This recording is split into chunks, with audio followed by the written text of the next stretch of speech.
All right, welcome to another episode of the Cassels Cast. Joining me this week is going to be Reese Kunz from Rip City Project, the Portland Trailblazers site over at Fansided. So we're going to be continuing our season preview series, talking about the team that he covers in the Portland Trailblazers and the team that he's a fan of in the Phoenix Suns. So yeah, should be a ton of fun. Without any further ado, let's get into the episode.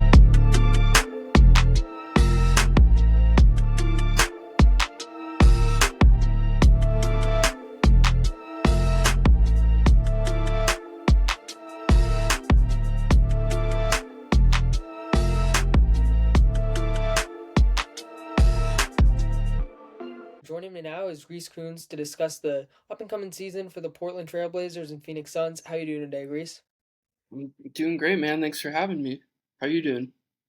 Yeah, I'm great. Excited to have you on the show. It should be a ton of fun as we sort of wrap up the season preview series here as the season is just quickly approaching us. But yeah, I think we can start out with the Blazers because that's the team that you cover, obviously.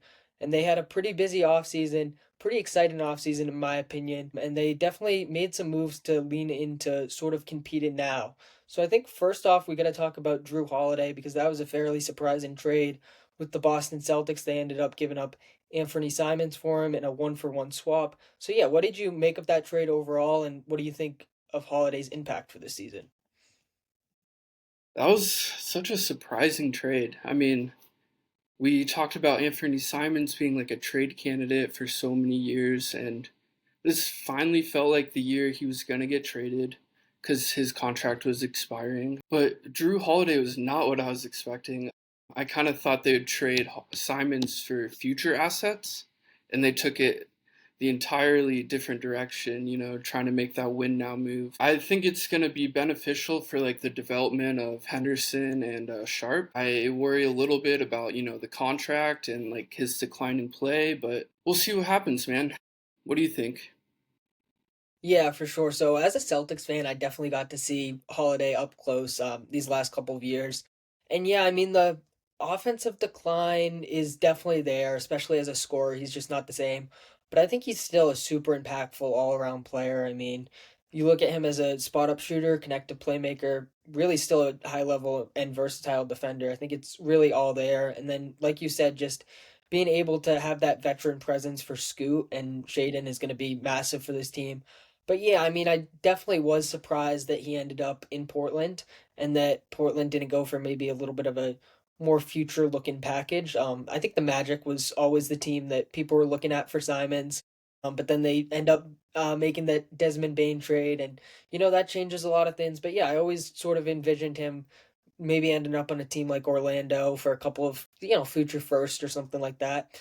But yeah, I definitely respect the Blazers going for it, and we can talk about this a little bit more. But the way they've handled their rebuild, they're still trying to compete, and they're never trying to totally bottom out, which personally I respect. But yeah, definitely a surprising move. I think another move that might have surprised a lot of people, I think it did surprise me a little bit, was signing Damian Lillard as after he was waived from the Milwaukee Bucks, bringing him back just 2 years after he requested out and ended up in Milwaukee. Obviously, he has the Achilles injury, so he's really not going to play this season. But yeah, what did you make of that sign-in and his impact overall, especially a couple years down the road when he's able to return? That was honestly even more surprising than Drew Holiday. It's just a funny full circle kind of moment with the Blazers roster because obviously they've had both before. Holiday for like a hot second, but I think it's gonna be interesting because he's obviously set on returning as like the same player, but like history shows that Achilles injuries kind of, make that hard, especially at this age of his career. He was the same age as Kobe was when he suffered his, and he was not the same player when he came back. So it'll be interesting to see. I also am curious about how this affects, like, they kind of traded for Holiday because they wanted that leadership and that veteran presence, but they kind of have a cheaper version of that in Lillard now, and so it's kind of like a redundant role almost, and it kind of makes. I don't think they will trade Holiday, but I almost think they should because of that. Yeah, no, that definitely makes a lot of sense. I felt like Holiday was their big veteran move, and then when Dame ended up getting waived by Milwaukee, I sort of expected him to end up elsewhere. Miami was always a team that I was looking at just because he was linked to them a couple years back. But he ends up going back to Portland, and yeah, like you said, a real full circle moment. Really just goes to show, the grass isn't always greener on the other side, as they always say. But yeah, I'm definitely high on his impact, and especially similar to Jrue, just how he's going to be able to impact some of these young guys and build up the culture. I think it's going to be massive for Scoot, which we can talk about in a second. But yeah, I mean, returning from this injury at his age is always going to be challenging, especially as a smaller guard. I feel like that's something that's going to hurt his game in a big way. But at the same time, I feel like just how elite of a shooter he is, he's always going to have that type of impact. And maybe if Scoot takes a big step up, Shaden takes another step up, we see Dame sort of in a six-man role when he returns. I wouldn't personally rule that out, but at the same time, I also think another thing we'll talk about with this Blazers team is just how many great defenders they have. I think that's going to benefit them once Dame returns, because Dame was really never a great defender, and then especially with his age and the injury now, I feel like his defense is going to take another step back. So I feel like they definitely have a nice team around him to sort of maximize his abilities when he does return to the court eventually. I think we've mentioned Scoot a couple times, so we can sort of segue into talking about him. Hasn't totally looked like the number three overall pick that he was projected to be back in 2023 so far. Starting the season out with an injury for the first few weeks, I believe. But yeah, what are you looking to see in terms of development for Scoot, and what do you make of his first couple of seasons?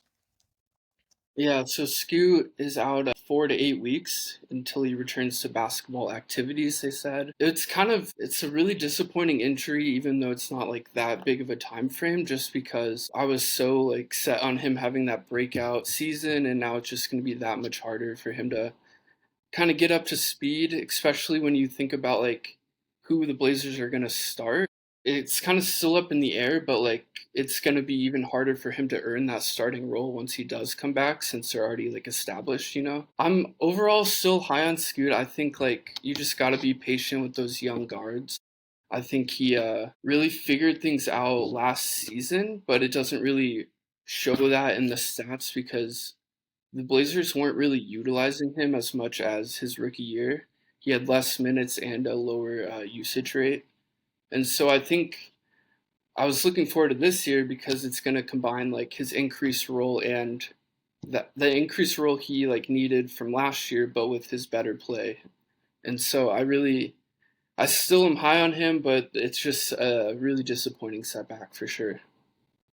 Yeah, totally agree. I mean, it's tough to see him be sidelined for the start of the year, and it would have been huge to see him back. And I mean, just building momentum in the early part of the season, I feel like would have been huge for him. But at the same time, I'm also still high on Scoot, and I did see a lot of positive signs, even if it didn't come in a massive statistical leap last season.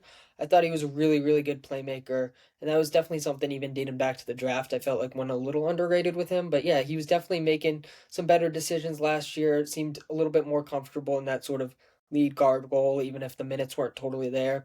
And I think playing alongside Jrue Holiday will help him a lot, because Simons is a little bit more ball dominant than Jrue is, especially at this stage of his career. So just playing alongside Jrue, not just because of the veteran presence, but just because of how capable he is playing off ball and playing as that sort of connective playmaker, I think will really benefit him. And then in terms of another area of progression I'd like to mention, I just think his finishing can get a lot better. I think that was maybe his main strength heading into the draft, was just he's this elite athlete, and he really thrives generating rim pressure and scoring at the rim. So I feel like that's an improvement that I think we're going to see from him as he gets a little bit more comfortable in this third season.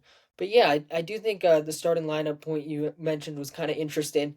And I usually don't discuss starting lineups in these season previews, because I just don't think it matters a ton.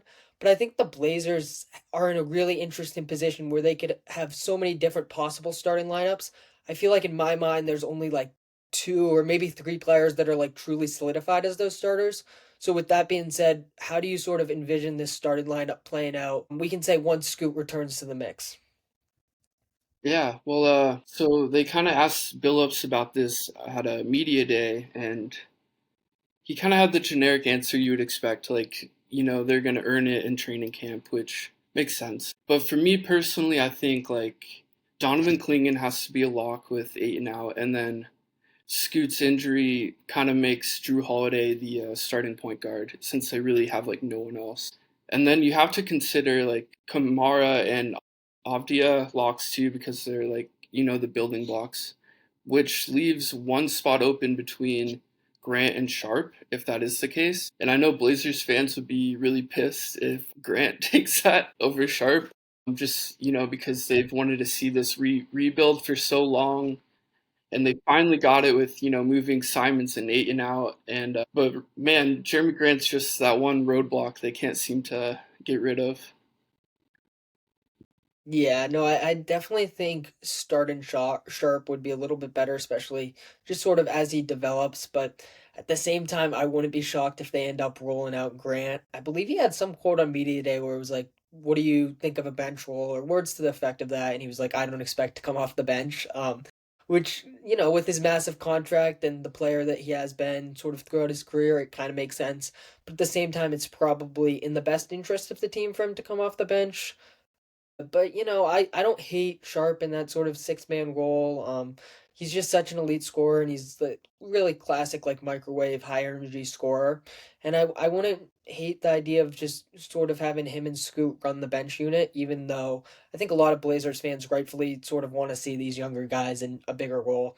But yeah, definitely interesting to see how that plays out. Another younger guy that we have to talk about would be Jan Hansen, who they ended up drafting with the 16th overall pick. That was just another absolute shocker. Traded down from 11 to get him. But yeah, what do you make of his game and what impact do you think he'll have as a rookie? Man, I was so wrong on him. Like on draft day, I'm like, what are the Blazers doing? And I just didn't know enough about him because he wasn't even projected to be around the Blazers' range. So I wasn't really looking in depth in him as a prospect. But everything I've read, everything I've seen is just so promising, and like I think there's a lot of hype surrounding him, but I think a lot of it is justified. Like his speed and all that will take time adjusting to like the NBA level, but like he's made some crazy passes in summer league, and he already has that like high basketball IQ and like feel for the game. I think that's a good foundation to like build around, and everything else will like come after. So I'm really high on him. Yeah, for sure. I don't think anybody really expected him to go that high in the draft. I think he was more so viewed as that like late first round or early second round guy. But at the same time, the sort of prototype that he is just so intriguing as this like really offensive hub type of big man, really, really good passer, but also a really capable inside scorer, guy that can rebound really well. I mean, you never want to say Nikola Jokic, obviously, because that's an unreasonable expectation to set for somebody. But at the same time, we've seen these like passing big man, like a Jokic, like a Şengün, like a Sabonis, really succeed in recent years, and I think he could fall under that same mold. I don't put the expectations that he's going to be an all-star level player on him from day one, but at the same time, I feel like he has enormous upside, and I really respect the Blazers taking a swing at him with the 16th overall pick. So yeah, I think Hansen's going to be a lot of fun this year, and I'm really excited to watch him play. Another sort of interesting question I have about him is just how often are they going to utilize him next to Clinton, if at all? I think there's sort of pros and cons of it. I feel like putting him next to a really, really high level defender in Clinton makes a lot of sense, but at the same time, they're both bigger and a little bit more so of that like slower footed big man. So that might not be ideal. So do you think we could see some double big lineups, or do you think their minutes are going to be more so staggered? I think the minutes will more so be staggered, but I wouldn't be surprised if Billups, at least experiments with it depending on like matchups. I mean, we saw in the playoffs like the Rockets, Sengun and Steven Adams were like really effective, and so I think it just depends. The Blazers don't really have deep playoff aspirations, so they might as well experiment with these things and kind of just see what works and what doesn't. So I think the floor spacing will be a concern and the perimeter defense, but like they're winning the post game and the interior battle by like more than that, it could offset it. So it's worth trying. Yeah, I definitely agree. It's not something I'm expecting to see a ton, but at the same time, I wouldn't be surprised if Billups mixes it up a little bit. And when he does, I'm going to be super excited to see that in motion. I think another thing we have to talk about with this Blazers team is just at this stage of their rebuild, if you even want to call it a rebuild at this point, because they're really trying to compete this season. It seems like they have just a lot of really, really solid pieces, but they might not necessarily have that sort of franchise cornerstone type of guy yet. But with that in mind, who would you say is just really at this point the franchise cornerstone maybe, or just like one or two players that you're confident will be on the next really good Blazers team? Yeah, that's the $1 million question. The Blazers like have so much depth and all this defense, but they really just miss that a superstar that like almost every other team in the Western Conference has. So I think that's the one thing kind of limiting their ceiling right now. Who their best player is depends on who you ask. I personally think it's Denny Avdija. Just love him as like a point forward and someone that can generate offense. So I would say him and Kamara are the two building blocks that like will be in that next iteration you were talking about. And likely Klingon, but I feel like the Hansen pick kind of made that a little up in the air compared to the wings. So Yeah, I think that definitely makes a lot of sense. Denny is a guy that I just absolutely love. I've been a big fan of him since the Washington days and dating back to the 2020 draft. He's just always sort of been one of my guys. I just love those sort of point forward type of guys that can just do a little bit of everything, like you said. And I do think Denny has real all-star level potential. I don't know if he's ever going to be an all NBA guy. I think that's a little bit far-fetched. But at the end of last season, we really saw his upside. He averaged, I believe, 23 points a game post All Star break. So just a super impressive player and a guy that can really do a little bit of everything.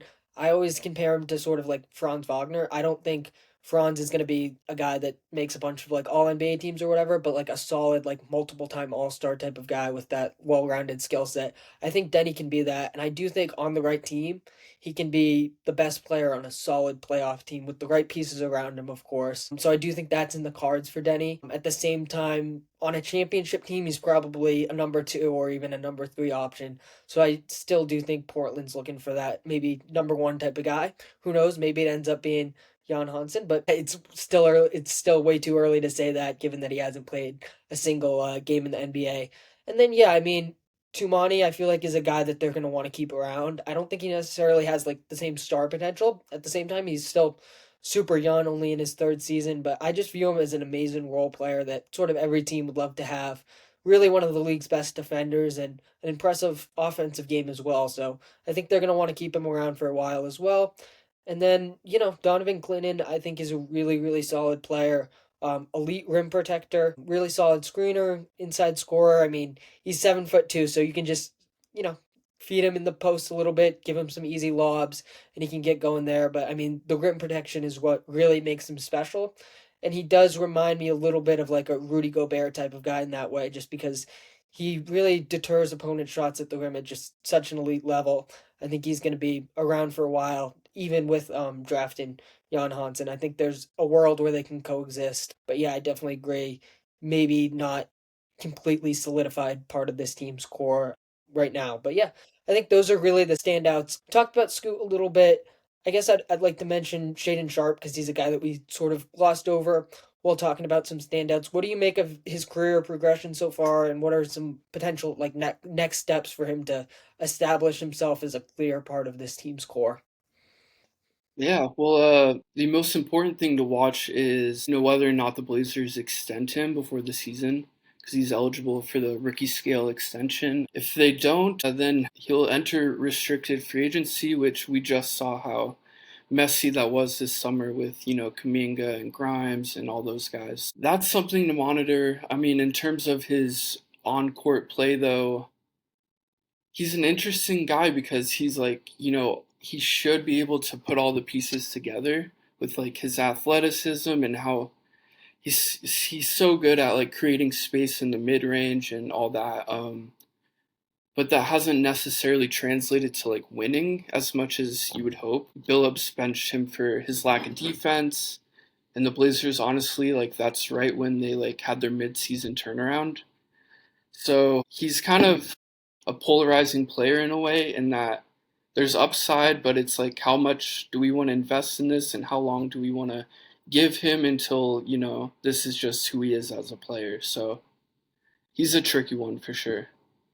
Yeah, I think that point's really crucial about a potential extension and then restricted free agency, as you said. We've seen how, it can really be a long process for some of these guys, especially this summer. And yeah, Sharp sort of falls into a similar mold of some of the players we've seen struggle to get deals done in restricted free agency. I feel like he is a very gifted scorer and shot creator.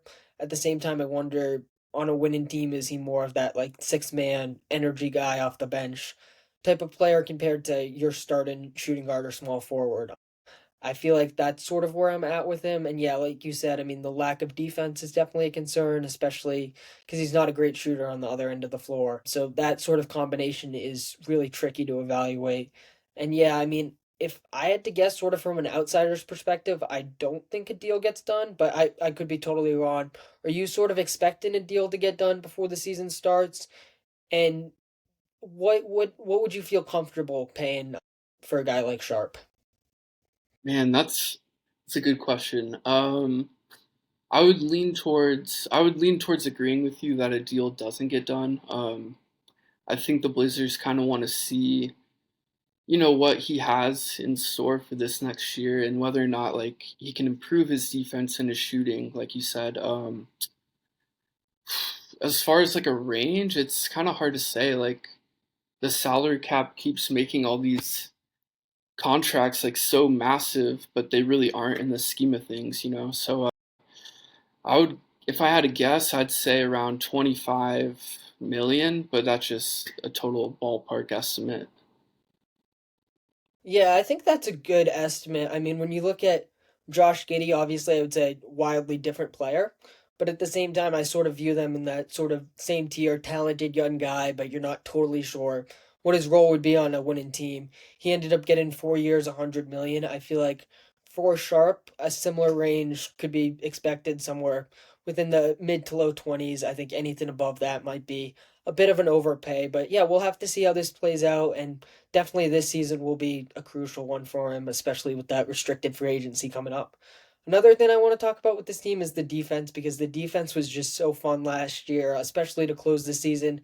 They ended up having the fourth ranked defense post All Star break. So, yeah, what level do you think this team can reach defensively with Clinton presumably getting more minutes in the wake of DeAndre Ayton being waived and then with, Tumani, Jrue in the mix now. Denny's a really good defender. Yeah. So, what level do you think this team can reach as a defense? Man, they were like a top 10 defense at the end of last season, and I honestly think they got better, so I see no reason why they wouldn't finish that or continue that into next season. And you didn't even mention like how deep they are. Like they got Thibault and Robert Williams, and like they have multiple like all defensive players. So I think for as bad as they are on offense, they're like just as good on defense. So it should be a fun season. I think Klingon is like fifth or sixth in defensive player of the year odds. So that's something to watch. That is definitely something to watch, and I mean, I don't know if he's gonna win it with Wemby fully healthy, but at the same time, I could totally see him making an all-defensive team in his second season. But yeah, I definitely see this as a top 10 defense, and yeah, that point about depth is really crucial because I mean, Robert Williams, quite frankly, I kind of forget he's on the team sometimes just because he struggles to stay on the court, but I'm a massive fan of him, and when he's healthy, he is truly one of the better rim protectors in the NBA. I mean, if he had stayed fully healthy for that 2022 season, I believe he would have a depoy over Marcus Smart. He's just such a great rim protector, and he's also a guy that's really mobile and he can roam around. So yeah, really fun player, and I'm hoping he can stay healthy this season. And then Thibault's another guy that you just bring in off the bench, and he's just so disruptive. I mean, nobody would have fun being guarded by him. And then off the ball, he's incredible at playing passing lanes and that sort of defensive playmaking kind of stuff. So yeah, two really fun players that you mentioned. I'm glad you brought those guys up because I was definitely glossing over the depth a little bit. I think we can get into our breakout player for this team. There's a lot of good options, but yeah, who do you got as your sort of breakout player for the Blazers this season?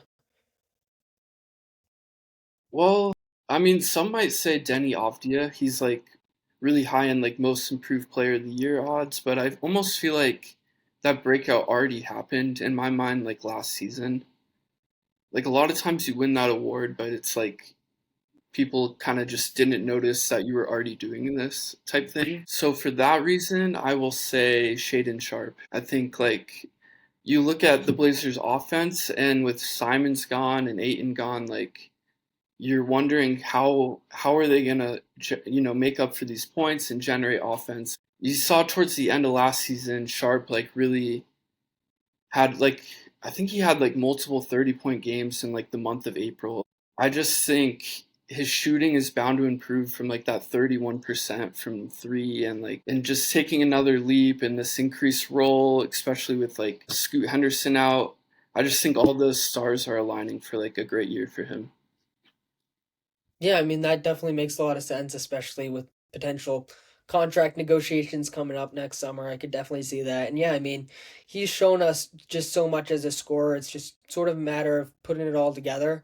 And if the Blazers win a few more games and he's able to maybe take a leap as a scorer, as well as develop a little bit more efficiency, especially from beyond the arc, buy into defense, I feel like it could really happen. And he is just still super young, despite spending 3 years in the league so far. But yeah, I really like that pick. And I mean, Denny was a guy similarly I thought about.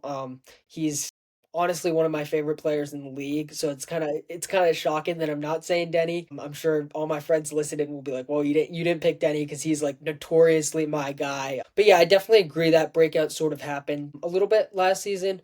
Maybe it could be more of a national breakout and he gets sort of in the MIP mix. I do think he'll be in it, but at the same time, I think he's just been so good these last really 2 years in the league. And especially the end of last year, the way he closed, I feel like everyone sort of knows what he's capable of now. So it wouldn't be as much of a breakout as more so like a little bit of a step up.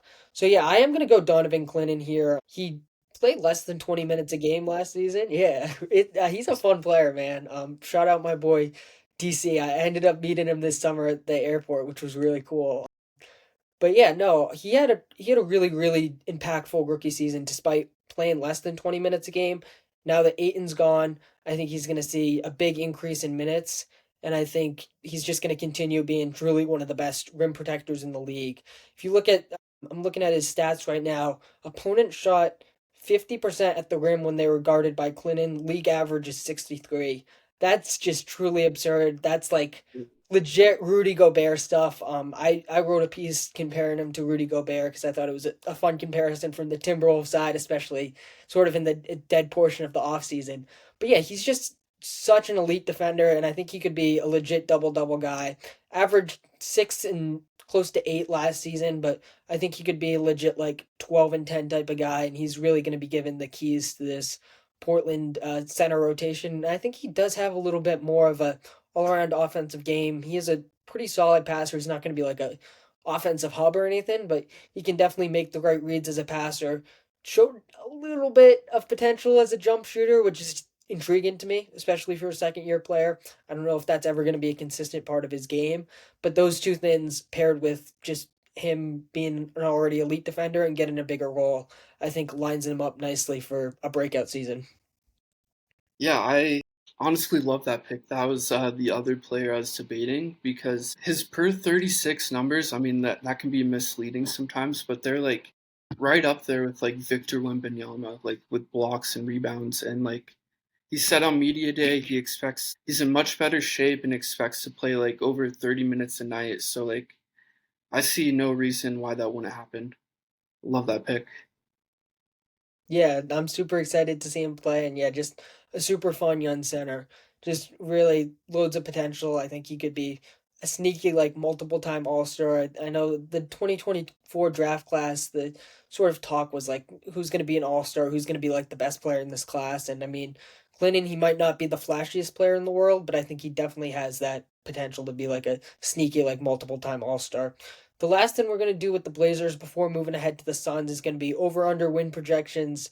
Right now, the number is set at 34 and a half wins. They won 36 games last year. So, yeah, where do you see this team shaking out? Are you feeling the over or the under?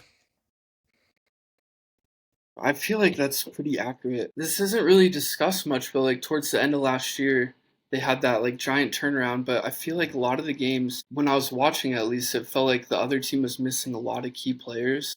Or like, there was definitely a little bit of luck involved in that. And I think that's bound to regress a little bit. And I can't help but wonder like where this offense is gonna come from with like Simons and Aiton out. And if they were playing in the Eastern Conference, I'd probably take the over, but I'm gonna take the under and hope I'm wrong, and I hope it's a good season. Yeah, I mean, I definitely think this is a fairly accurate number, and so many of these over/under lines are so close. I've done so many of these season previews, and I'm like, ah, it's right there. I'm gonna go with the over though. I'm a little bit higher on the Blazers, I guess, than you are. I think they're gonna be a sneaky play-in team. Actually, they ended up finishing as the 11 seed, a few games back from the play-in last year, and yeah, I've really talked myself into for now. I'm gonna do a season predictions episode in a few weeks, but. For now, I do have them in that 10 seed in the West right now. I bumped the Grizzlies down because of some of their front court injuries, and I think that opens up an opportunity for a team like the Blazers. But yeah, I mean, I do agree some of the offensive concerns are definitely valid, and I mean, I am a little bit worried about what level this offense can reach despite the defense being really stellar. But at the same time, I'm a massive Denny believer, and I think he could be a 1 point game scorer for the season, so sort of similar to what he did towards the end of last season. So I think that's where some of my confidence might come from. But yeah, I mean the West is just so loaded. It's hard to confidently say that they're 100% guaranteed to hit this over or like make the play-in or anything like that. But yeah, with that being said, where do you sort of slate this Blazers team in the West right now?